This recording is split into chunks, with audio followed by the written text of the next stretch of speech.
So the idea in the end was to be in the insurance market, but to do it via way of by entering it through the automobile services market, NRMA style. And so that was an hypothesis which you set out to test via acquiring this organisation. So did it work?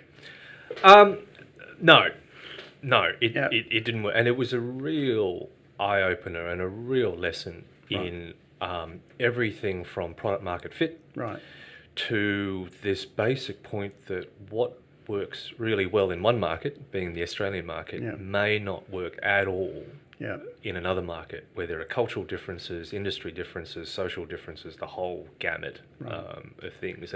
And I think looking back, if you look at it, the NRMA brand and that notion of trust that we just talked about was developed over decades of practice, decades of this being done.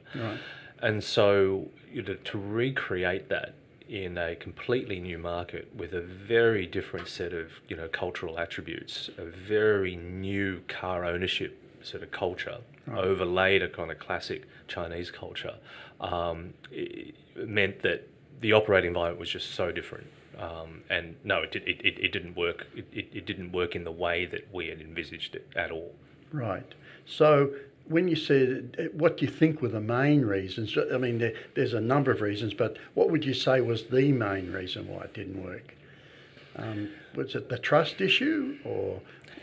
It was a whole lot of things. So, Cherry, you spent a lot of time in China, so you know the way the Chinese are. The Chinese don't like paying for stuff unless there's a real reason to pay for it, right? So there's this Xinjiabi sort of concept, right? So the Chinese are going, all right, so your proposition to me is that I should join you for, I think it was the equivalent of about, say, 300 RMB a year. It's about 50 Australian dollars a year. And for that, you're going to, if I break down, you're going to send somebody to help me out, right?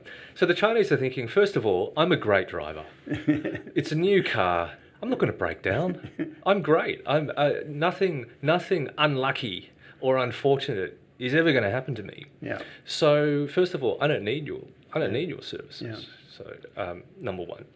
Number two, in the event that I did need your services, I just call my friend, and he'd know somebody who was a tow truck driver who'd come along, pick me up and tow me to the nearest service station, and I could probably get my car fixed for less than your annual joining fee.